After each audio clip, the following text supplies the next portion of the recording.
Hebreërs. En soos ek gesê het toe ons daarmee begin het, die boek van Hebreërs is basies 'n baie lang preek wat die skrywer vir mense gee. So ek wil nie dit 'n diep teologiese gesprek maak wanneer ons hieroor praat nie.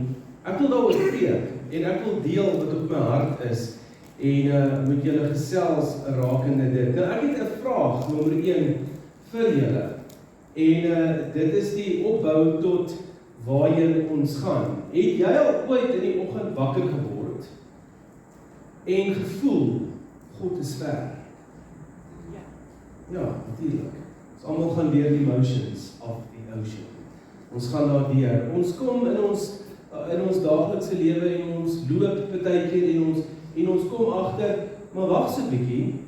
Dit voel vir my of God ver is.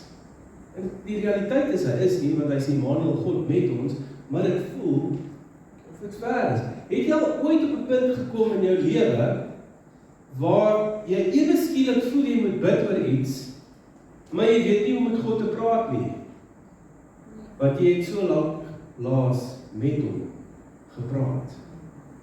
Of jy loop dalk daar rond en jy voel, ek moet vandag Bybel lees, en jy tel die Bybel op en dit voel vir jou soos 'n vreemde boek, is God se woord, maar dit voel vir jou alien, jy weet nie waar om te begin nie, want jy het so lank laas die Bybel net opgetel en gelees.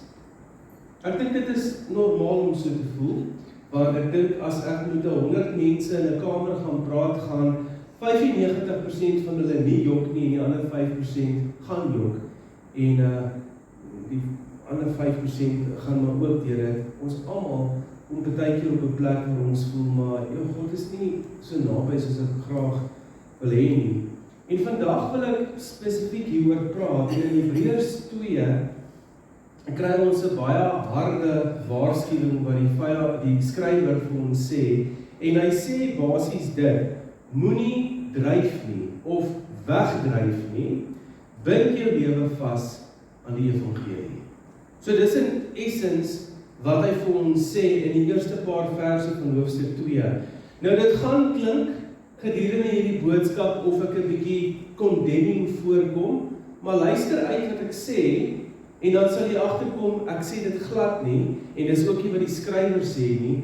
Ons tel die genade en die liefde en die hart van God op in hierdie wat ek nou gaan lees en dit is hoekom hy hieroor praat. Nou kom lees saam met my Hebreërs 2 vanaf vers 1 tot 4 en die skrywer sê die volgende: daarom moet ons soveel te meer aandag gee aan dit wat ons gehoor het, sodat ons nie dalk wegdryf nie.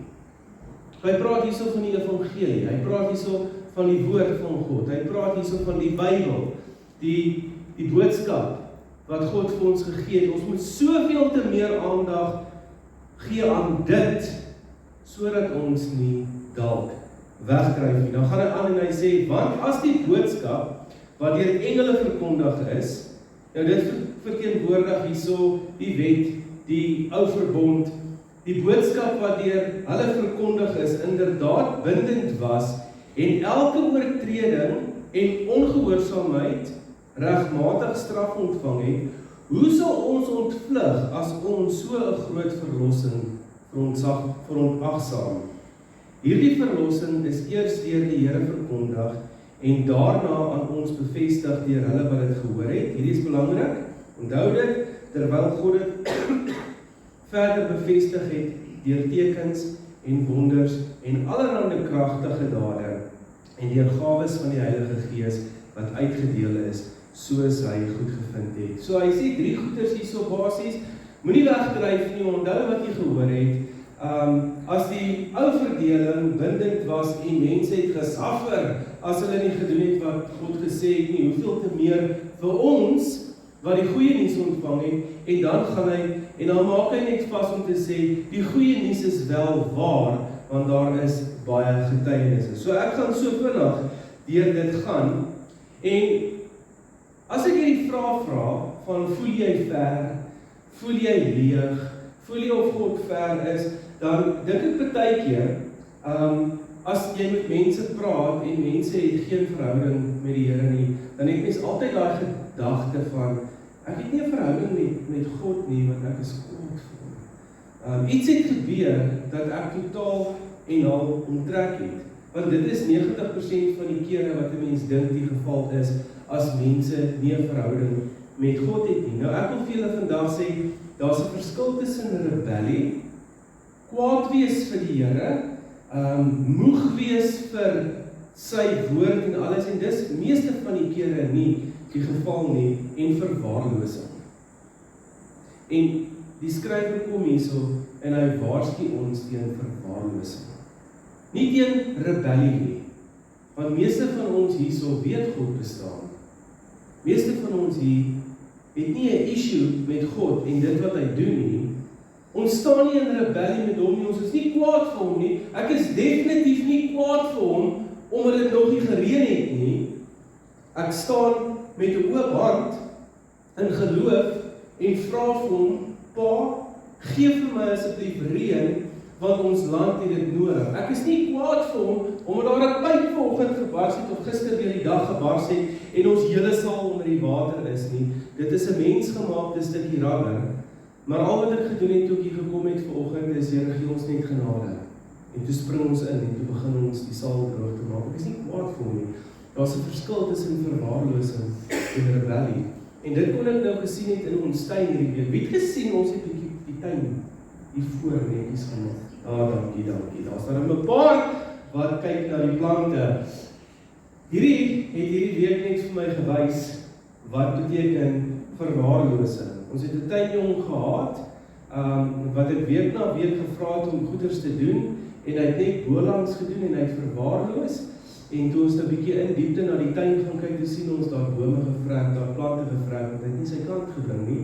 Hy het self besluit om nie meer te kom werk nie. Ons het 'n nuwe man gekry en ewe skielik spring hy in. Nuwe besem, vir altyd mooi skoon, so ons gebruik hy nuwe besem terwyl hy mooi skoon vee, maar nou ewe skielik lyk die tuin weer mooi. Ons verwaarloos nie die tuin nie.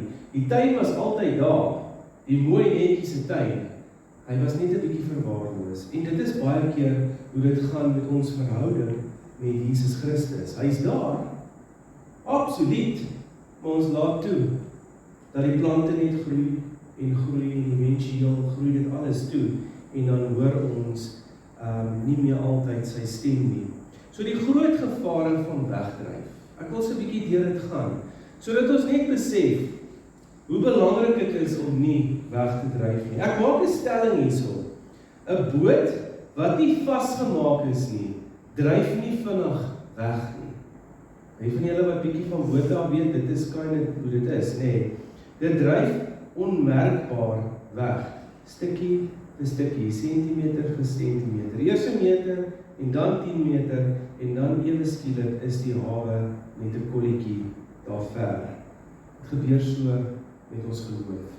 Ons is geanker in die hawe. Die hawe is 'n veilige plek waar ons verhouding het met Jesus Christus, waar ons intap in God en ons beleef hom, ons geniet sy beskerming, want die golwe van die see kan nie in die hawe inkom nie. Ons is veilig geanker, ons kry krag van die hawe af, ons kry water, alles wat ons nodig het, kry ons daar. Maar ewe skielik trek ek die anker op, sonder dat ek dit weet, en die anker is op. En ewe skielik eendag kom ek agter, maar wag, my boot is nie meer in die hawe nie. En dit is hoe dit werk met wegdryf.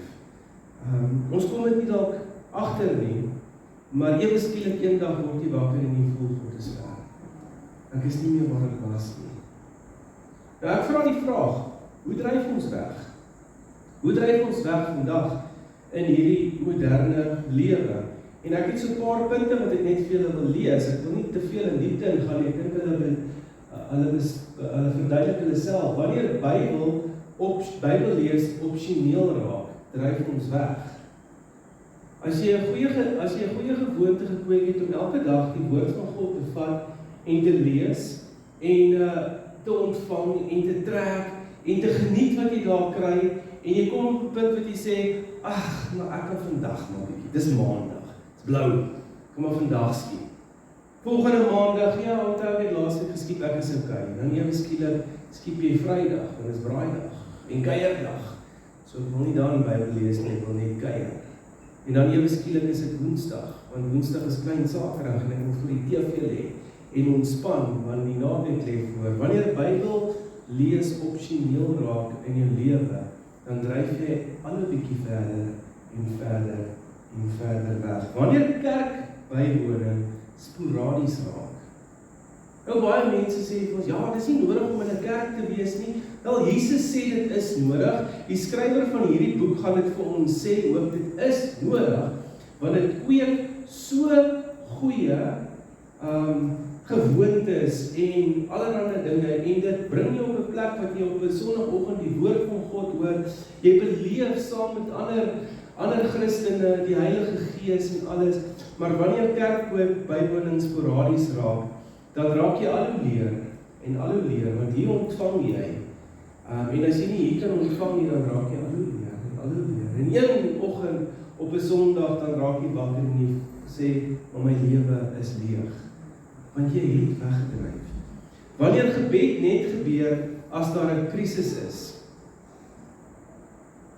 Ek wil vir julle sê, as gebed net gebeur, wanneer daar 'n krisis is, gaan daar eendag 'n krisis op jou pad kom en jy gaan nie weet hoe om te bid nie, want jy weet nie hoe om te kommunikeer nie. Het dit al met jou gebeur, wat jy graag wil bid en jy sê vir jouself, Here, tog, ek weet nie wat om te bid nie, want ek het so lanklaas met God gepraat, want ek het weggedryf. En dan laaste, wanneer die wêreld se ritme ons huis se ritme raak. Wanneer ons meer begin die wêreldse dinge doen, as wat ons die Bybelse dinge doen, dan is ons besig om weg te dryf. Ek sê hierso, jy hoef nie teen Jesus te veg, om van hom af weg te breek nie. Jy hoef hom net te ignoreer. Jy hoef nie kwaad te wees vir hom, jy hoef nie in rebellie op te staan nie. Jy moet net op 'n punt kom in die lewe, dat jy hom ignoreer, dat ander dinge belangriker raak as Jesus. En dit is wat die vyand love om te doen. Hy hou ons so besig met goeders wat geen ewigheidswaarde het nie. Hy hou ons so besig met dinge wat nie vir ons kinders 'n goeie fondasie gaan gee en hulle gaan help vir eendag nie. Hy hou ons besig met goeders wat ons dink belangrik is. Net sodat ons nie hoef te fokus op dit wat regtig belangrik is nie. Jy hoef nie teen Jesus te veg nie. Al wat jy doen is, jy gee net nie aandag aan hom, dan dryf ons weg. Dan 'n ernstige waarskuwing. En hoor gou wat sê die skrywer. Hy sê, as God se woord deur die engele in hakies, die wet, die ou verdeling, straf gebring het wanneer dit verontagsaam is, hoeveel meer die evangelie wat deur die Seun self gebring is. Nou klink dit of God uit is om ons te straf, nee, want dit is wat hy hierso sê. As ons nie die wet gehoorsaam het nie, is ons gestraf. Nou, hoeveel te meer, sê hy hierso, as ons nie die evangelie volg en dit eenkant sit nie. Dis nie 'n dreigement nie. Die skrywer sit nie daar en dreig ons en sê, as jy nie dit doen nie, gaan jy. Hy dreig ons nie. Hy sê vir ons net, hierdie is die realiteit van wat gaan gebeur. Nou, ek wil vir julle 'n vraag vra. Beteken dit dat God uit is om ons te straf as ons wegdryf? Nee. Dis glad nie wat die skrywer hier probeer sê nie. Hy sê in die ou bedeling, as ons die wet nie nagekom nie, dan is daar moeilikheid. Nou, hoeveel te meer as ons nie die evangelie volg nie? Onthou ek het gesê, die wet is ekstern, maar die nuwe bedeling, die nuwe verbond, Jesus Christus, is binnekant, geestelik. God is nie uit om ons te straf nie, maar hy weet, ons lewens gaan natuurlik uit mekaar uitval, as ons wegdryf van hom af.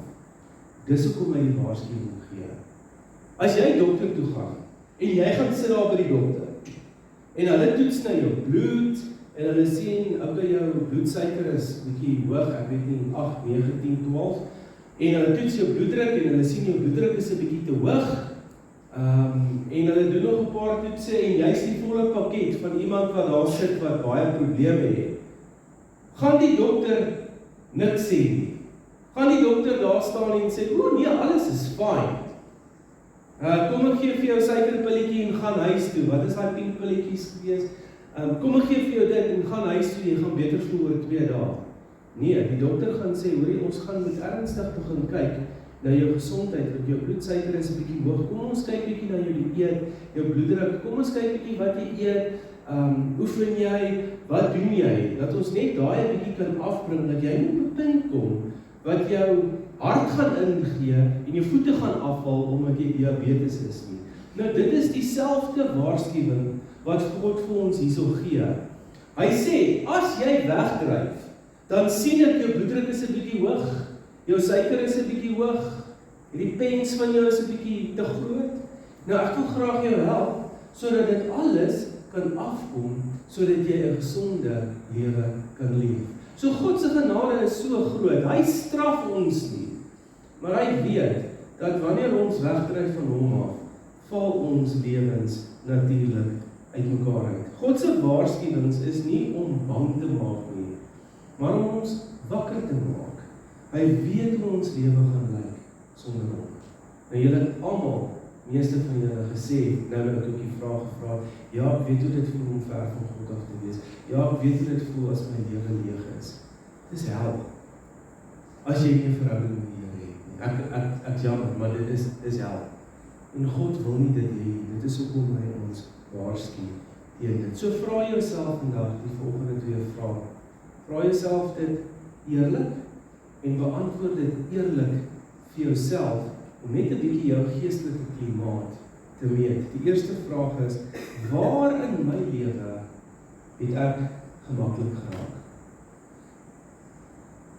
En waar het ek geestelike dissipline laat gly? 2 eenvoudige vrae, maar die antwoorde op hierdie vrae kan jou lewe vir altyd verander. Dan gaan die skrywer in en hy verduidelik vir ons, daar is stewige bewyse van dit wat ons glo. So hy sê vir ons, moenie wegdryf nie. God wil nie hê ons moet wegdryf nie. God wil ons naby hom hê, want as ons nie naby hom is nie, gaan ons lewe natuurlik uitmekaar uitval. En dan sê hy net 'n interessante ding. Onthou daar is bewyse dat die Bybel, God se woord en alles wat ons in glo die waarheid is. Net so om vir ons net weer 'n bietjie so 'n stootjie te gee, net om ons te herinner, hoor jy, julle kan maar glo in Jesus Christus, hy is die waarheid. Ek sê hierso, ons geloof is nie 'n sprokie nie. Vir my verbasendlik hoe baie gelowe daar buitekant sprokies is, en daai gelowe groei, ons is nie 'n sprokie nie, dit is nie 'n tradisie nie, ek het laas 'n bietjie gepraat oor tradisies, dit is nie tradisie nie, en dit is ook nie 'n gevoel nie. Ons geloof, dit wat ons glo, is geanker in geskiedenis. Daar is soveel bewyse daar buitekant, dat nommer 1, God se woord, ja en amen is. Dit wat daar geskryf staan, het werklik gebeur. Ek wil, as 'n mens net na die argeologie gaan kyk, die wetenskappe gaan kyk, alles gaan kyk, sê dit alles, daar was 'n vloed, daar was hierdie, daar was daai, Jesus het werklik gelewe, die Romeine het dit in hulle geskiedenisboeke opgeskryf, so dit beteken dit was daar, hulle sou nie gejok het nie, want hulle het nie eens geglo in hom nie. Ons geloof is geanker in geskiedenis, ons geloof is geanker in getuienisse van mense wat beleef dat Jesus Christus die werklikheid is, dat mense wat beleef wat Christus doen in hulle lewe, en ons geloof is geanker in die werking van die Heilige Gees, die vrug van die Heilige Gees in ons lewe. Niemand kan daarteen stry nie. Niemand nie. So hy kom net hierso en hy sê, moenie wegdryf nie. Ek weet hoe dit gaan wees as jy wegdryf, maar ek wil jou net weer herinner dat dit wat ons in glo, die waarheid is. Jesus Christus is die waarheid. Hy het geleef, hy het gesterf, hy het opgestaan, hy het opgevaar, hy was gebore uit 'n maagdheid, alles wat hy gesê, hy sou wees en is hy werklik. En ons kan in hom glo. Sy genade is ongelooflik groot. Ons geloof rus nie op ons emosies nie, maar op God se waarheid en betroubaarheid. Ons geloof rus op die bewyse dat God het. Nee, dis die waarheid. Ons geloof rus ook op die feit dat hy gesê het, ek sal altyd by jou wees, en dit beleef ons elke dag. Wanneer ons nader tot hom, is hy klaar daar, want hy is altyd by ons. En dan vra ek 'n laaste paar praktiese vrae vandag om hierdie boodskap af te sluit, van hoe anker ons lewe vandag, as hy dit sê, ons moenie wegdryf nie. Eerstens sê ek, bind jou hart vas aan die woord. En ek sê dit so gereeld, lees jou Bybel, maar dan wil ek dit net verder vat, moenie net lees nie, luister, wees gehoorsaam, mediteer oor dit wat jy gelees het. Mediteer is nie dit is nie meditasie nie, meditasie is sit en dink oor, sit en dink oor, sit en dink oor. So moenie net lees nie, moenie net lees om te kan sê, ek het die woord van God, die Bybel, in 1 jaar deur gelees nie, maar jy kan niks onthou wat daar staan nie. Lees en dink oor wat jy gedoen het, lees en dink oor, laat toe dat die woord jou was, laat toe dat die woord die binnekant gaan sit, luister dan wat die woord sê, moenie net lees om te lees nie, maar luister dan oor. As die woord van God vir jou sê, gaan doen iets goeds vir ander, en sê, nee, dit is nie my. Dit is hoe jy stukkie vir stukkie wegdryf. Jy vat die woord van God, en jy kies wat se gedeeltes jy wil luister voor, en wat se gedeeltes jy nie moet luister nie. So, nommer 1, bind jou vas aan die woord van God. Tweede ding is, bind jou gesin vas aan die gemeente. 'n Gesin wat kerk opsioneel maak geloof éventueel opsioneel. Julle verstaan nie die krag wat hierdie samekoms het vir jou geestelike lewe, jou verhouding met Jesus nie. Want hierdie is Jesus se plan A. Ek sien dit oor en oor gebeur. Mense kom kerk toe, dan sê hulle vir my, Philip, ek het nou 'n bietjie besig geraak. So ek gaan 'n bietjie kerk skiet vir 'n maand. En dan 4 maande later, dan vra jy hulle maar, waar is jy? Jy deel dan, nee, dit is vir my lekkerder om op 'n Sondagoggend bietjie in te lê en dan te gaan braai en die dag te geniet. Ons gaan ook braai vanmiddag. Ons gaan ook die dag geniet, maar geniet dit verskriklik baie om hier te wees. Jy het dit nie geniet om die saal droog te maak vanoggend nie, maar ons is hier. Kerk is nie opsioneel vir ons nie. Vanoggend toe ek vir Christus optel, toe sê ek vir hom die volgende, ons gaan kerk toe, want kerk is lekker. Hy verstaan nie 'n woord wat ek sê nie, vir hom is dit net, papa tel my op. Maar, vir hom het ek gesê, ons gaan kerk toe, want kerk is lekker. As kerk opsioneel raak, dan begin jy al verder weg te dryf van Christus af. Miskien nie nou nie, miskien nie oor 'n maand nie oor 3 maande nie, maar ergens word jy wakker en sê, prima, ek weet nie meer waar ek is nie. Kerk is belangrik. Bind jou identiteit vas aan Christus, nie aan jou werk nie. Jou werk bepaal nie jou identiteit nie aan jou prestasies nie wat jy al bereik het in jou lewe nie, dit is nie jou identiteit nie, dit is wel iets wat jy bereik het, jy kan trots wees daarop, maar dit is nie jou identiteit nie. My identiteit is nie al die stukkies papier wat teen my muur hang nie, dit is net 'n prestasie, ek is trots daarop, maar ek loop nie rond en sê vir mense, hallo, my naam is Philip Jonker, edelagbare nie, want dit is blykbaar wat my graad vir my kan sê, ek is 'n edelagbare. Dit definieer nie my identiteit nie. Jou probleme, maak nie wie jy is nie, jou probleme. Ons het almal probleme in ons lewe, en ons hoor al so baie mense sê, oor die daai ou, as hy by die deur instap, is dit net probleme. Dis nie sy identiteit nie. Christus alleen is ons identiteit. So hoe maak jy seker dat jy nie wegdryf nie.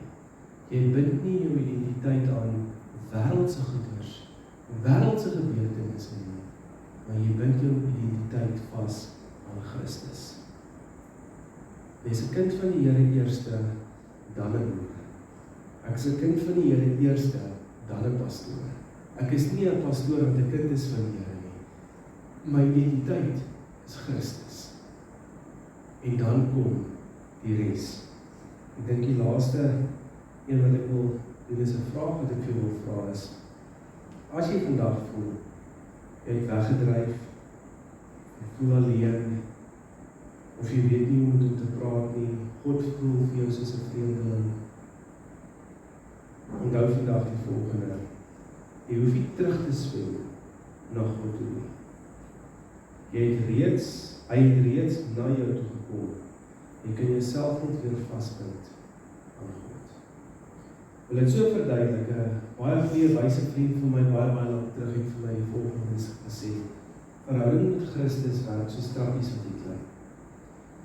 Welke trappie wat jy klim is jy nader aan die Here, jy weet nie, allerlei dinge, dis gaan nie oor prestasie nie, maar eventueel begin jy onder, en dan klim jy 'n trappie op, en dan op 'n stadium, dan dryf jy dalk weg. Die lekker ding van verhouding met God is, jy hoef nooit weer onder te begin met jou verhouding met Christus nie, jy is klaar daar. Jy het net 'n bietjie gemis, so al wat gaan gebeur is, jy begin net weer op dieselfde trappie waar jy was. Here, ek onthou, ek en u het laas jaar hierdie tyd het ons tyd in die woord spandeer. Ek is so jammer, ek het opgehou daarmee, my lewe het uit mekaar uitgeval, en al wat Jesus sê is, maak oop jou Bybel en lees dit wat ek vir jou het. En jou verhouding gaan net weer aan waar jy dit gelos het. So die skrywer kom en hy waarsku ons en sê moenie wegdryf nie, want dit is so belangrik dat jou verhouding met God rotsvas wees. So terwyl ek dit, vra vir jouself hierdie vraag wat ek vandag gevra het. Hardloop deur hierdie dinge wat ek vandag gesê het. Waar het jy dit gemis? Waar het jy dit nog nie gemaak nie? En kry jou saak met die Here weer reg. En ek wil sommer nou geleentheid gee, as jy enige iemand is wat hierso sit, terwyl julle oë gesluit is nou, met julle hoofde gebuig is, terwyl ek vir julle bid, ek wil sommer vra dat julle dit nou sal doen, want ek dink sommer dit eers. Maar as jy enige iemand hierso sit vandag, wat nog nie hulle harte en lewe vir Christus gegee het nie, wat het dalk gedoen het met woorde, maar het nie geglo het nie in hulle hart nie, wat het dalk net gesê het om ander mense tevrede te stel, as jy hierso sit vandag en jy het nog nie daai verhouding met Christus nie, en jy wil vandag regmaak, steek op jou hand, en ek sal jou lei in 'n gebed, en dan wil ek vir die res van ons bid. Ek gaan dit nie lank uitdryf nie, as daar enig iemand is, steek op jou hand, as niemand is nie, dan gaan ek aangaan. Ek het hierdie uitnodiging al 'n paar keer gedoen, so. Here Jesus, by elke persoon wat hulle hand opgesteek het vandag, vra ek dat U die waarheid van U woord sal vasmaak in hulle harte nou. Dat as hulle met hulle hart glo en met hulle mond bely dat U Christus is, hulle gered sal wees en hulle deel is van die familie. Here, ek vra dat U elke twyfel uit hulle hart uit sal haal, of is ek goed genoeg, het ek dit gemaak? Here, U sê vir ons, as ons U volg, dan is ons die disciples en ons is die kinders. En dit gaan nie weggevat word nie. Here, maak net daai vas in hulle harte. En dan bid ek vir elke persoon hier so vandag, Here, wanneer ons praat van wegdryf, wanneer ons praat van ons voel God is ver, Here, vra ek dat U Heilige Gees in elke persoon se hart sal werk hierso. En hulle net sal herinner, waar het hulle bietjie agter geraak, en waar het hulle ander dinge bo U woord gesit. En kom ons kry net daai weer in beleiding, om hierdie goeders te doen, wat U vir ons leer in die woord. En Here, mag ons nooit twyfel in die waarheid van die woord nie, want daar is miljoene mense voor ons, wat dien as getuienis, dat U die Christus is, dat U woord ja en amen is. En die woord self is genoeg bewys, dat ons daarin kan vertrou. Here, dit is my gebed. Seën elke persoon, seën ons gemeente, seën hierdie dorp van ons.